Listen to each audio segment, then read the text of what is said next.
Hare Krishna, welcome to a brand new episode of Transcendental Thursday. The whole world is feeling the heat of Trump Chacha's tariff war, and every country is calling him back and negotiating the tariff. And there was a big fall in the Nasdaq, and Trump said, a good time for investment. And a few hours later, he paused the tariff imposition on all the countries except for China, which he increases for 125%.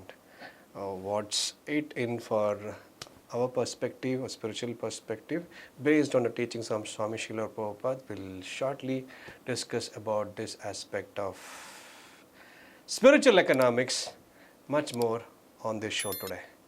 Before we start, Namo Vishnupadaya Krishna Prashtaya Bhutale Srimate Bhakti Vedanta Swaminiti Namine Namaste Saraswate Deve Gauravani Pracharine Nirvishesha Shunyavadi Paschata Deshatarine Jai Shri Krishna Chaitanya Prabhu Nityananda Shri Advaita Gadadara Shri Vasadi Gaura Bhakta Vrinda Hare Krishna Krishna Krishna Hare Hare Hare Rama Rama Rama Hare Hare.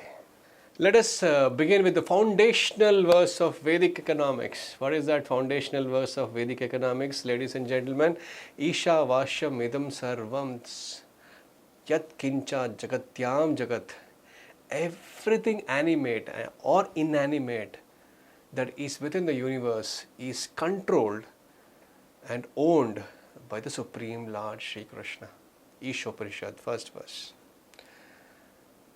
Now coming to the spiritual aspect of this topic of tariff terror of Trump, which is seen as actually terror from all the countries, which is getting imposed by this tyranny of terror, which he calls as a point of national interest for America, just like I talked about making America great once again, getting all the wealth back to the America. So we'll divide this entire session into 5 basic points, and the first section would be this is a root disease. What is the root disease? False proprietorship. Taxes, tariffs, trade wars are based on the idea that this is my country, our wealth, our resources. False notion. But in the Vedic culture, this idea is totally rejected. Just remembered anecdote of Srila Prabhupada. I am the better pet.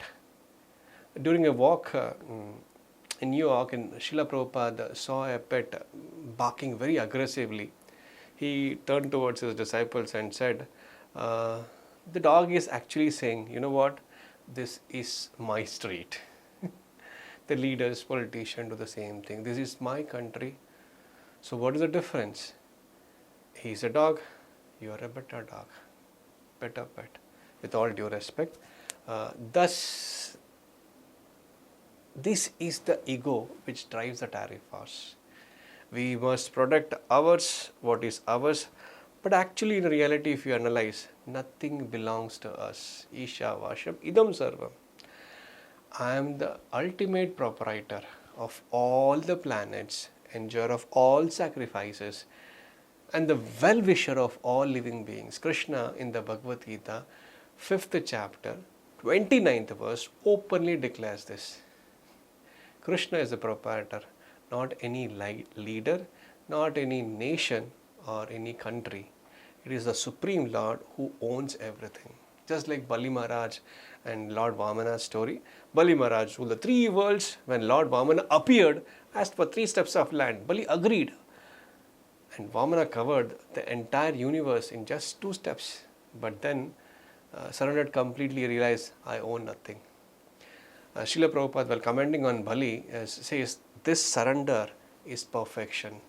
False proprietorships binds us to material existence. In the 8th canto, the Purport Prabhupada speaks about this.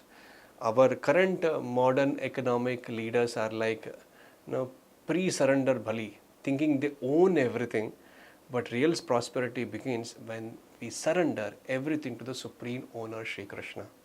Now, how to do that? We'll speak at the end of the session.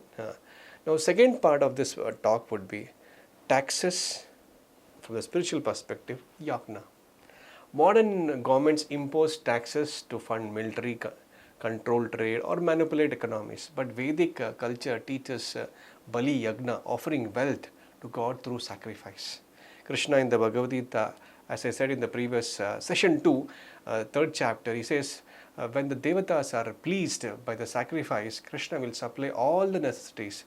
But he who enjoys without offering in return is a thief. No, it is said, everything in existence, what we see and what we have not seen, it's all given by the Lord. And we have taken so much life after life from the Lord. Whether the air what we breathe, the food what we eat, the things what we see and what don't we see, all are given by the Lord. Just like if you don't pay the taxes or if you don't pay the electricity bill, it will be discontinued. And we are taking from the Lord life after life. The idea should be, this life, let me give it to Krishna. And that is the perfection of a human's life. Prabhupada's another understanding on, or a story or anecdote on tax was, Prabhupada once said in Delhi, why tax? Why not give everything to Krishna? That is the actual solution. Otherwise, you are simply stealing. When this leader raised the tariff for America, it wasn't yagna, it was economic nationalism minus God, minus Krishna. Another example from the Mahabharata would be Maharaj Yudhishthira and the Rajasuya Yagna. After ruling the world, Maharaj Yudhishthira performed the Rajasuya Yagna. He didn't glorify himself, he glorified Krishna as the supreme emperor, supreme king. He showed what real rulership looks like, serving Krishna and the people, not profiting from them. Srila Prabhupada often appreciated Yudhishthira Maharaj's rule. Prabhupada used to say, Yudhishthira ruled under Krishna's instruction, and that is real leadership. Not like modern politicians who serve their own belly. So if at all the leaders have to truly lead the country, lead the world, they have to follow the instructions given by the Lord in the Bhagavad Gita, just like Yudhishthira Maharaj followed his instructions. Third point I would like to draw your attention is the selfish politics leads to destruction. This Trump's tariff wars trigger retaliations, rising prices and unrest, all for short-term goals. Someone is accusing him of having an insider trade where suddenly everything was down in the market, and he asked the people openly on it's a time to purchase or time to invest. And second day itself, he paused all the tariffs for 3 months. Short-term businessman. So Prabhupada speaks about this business mentality. And an anecdote in Bombay, businessmen cannot lead society. They think of profit. A real king or a leader thinks of Krishna, God and the people. Otherwise, he's a big thief. So when thieves are ruling us, they cannot be expecting any peace and prosperity in that sense. Sorry to use all these heavy words, but nevertheless, example is of that of Ravana and his greed. Ravana ruled a rich kingdom, but he wanted more. He wanted Sita, the property of Supreme Lord, Sri Ramachandra. His desire to enjoy what belonged to God led to his complete destruction. Not only his destruction, but the destruction of his kingdom. Complete kingdom was burned to ashes. Modern leaders minus God consciousness are like Ravanas. They try to enjoy the property of Ravana. Therefore, they're eventually going to be destroyed. World War I, World War II, both were fought for economical purpose, economic reasons. We have seen that in the past. Anyways, I don't want to go to those era of why it happened. Tariffs are modern attempts to possess resources, wealth, forgetting who does the actual wealth belong, who is the supreme proprietor. Another classical example from Srimad Bhagavatam, my all-time favorite, was Dhruv Maharaja's realization. Dhruv wanted a greater kingdom than his father. He did intense austerity and saw Lord Vishnu face to face. What is the property which Dhruva wanted? His property was much bigger than his father and grandfather. That is Brahma. Brahma owned the whole universe. He wanted to have a kingdom better than the whole universe. But then, after seeing the Lord face to face, he said, Kachin api divyaratnam varam na yache. I was looking for some broken glass pieces, but I got a valuable diamond, most valuable diamond. Like Dhruv Maharaj, if modern nations chase economic domination, it's like a broken glass, forgetting the true diamond, which is Krishna consciousness. Hence, it is imperative for us to followers of Srila Prabhupada to present this diamond Krishna consciousness to the world at large. Wherever Prabhupada would go, he would appeal all these modern politicians to take up Krishna consciousness seriously. And another word of point, another important point which I would like to cover is Vasudhaiva Kutumbakam. The world is one family.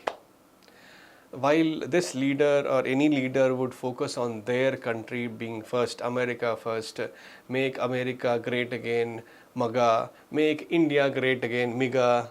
But on the contrary, what does Vedic culture teach us? Vasudhaiva Kutumbakam. The entire globe is just one family because Krishna is the Supreme Father. And Srila Prabhupada often commented on nationalism as is a form of an extended selfishness. Real peace will come when we see that all beings are part of Krishna's family. Real unity will come in then. Otherwise, we'll be fragmented into caste, creed, color, nationality, and fight. Another classical example in this line would be a story of King Rantideva and his sacrifice. Rantideva was fasting. When guests arrived, he gave them all his food and water, even when he was dying of thirst. He said, I do not desire liberation. Let me suffer if others can free from suffering. That is a leader. That is real leadership. Today, we see the opposite of that in form of selfish tariff policies. Another interesting story from the Srimad Bhagavatam would be a story of King Prithu. Earth as a mother, King Prithu didn't exploit the earth like today's industrialist. He respectfully milked the earth like a cow for the benefit of all. Because he was God conscious, Krishna consciousness, earth agreed to supply all the necessities for his kingdom, for the welfare of his citizens. Srila Prabhupada said the king must manage nature as God's gift, Krishna's gift. Maya adhyakshena prakriti suyate sacharacharam.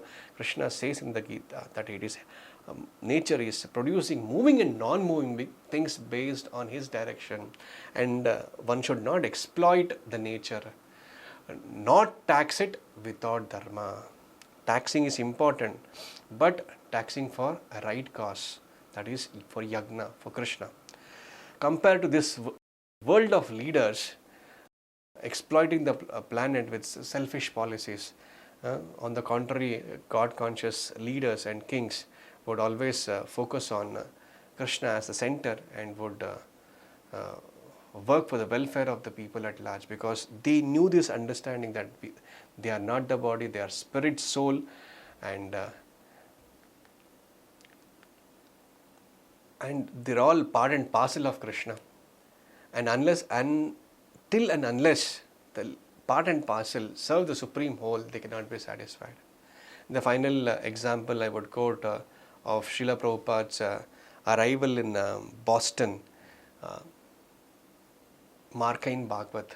He penned a few verses, a few translation of that I would just like to quote, where he said, when he arrived in Boston, he wrote on the Jaladuta aboard ship, I'm a puppet in your hands.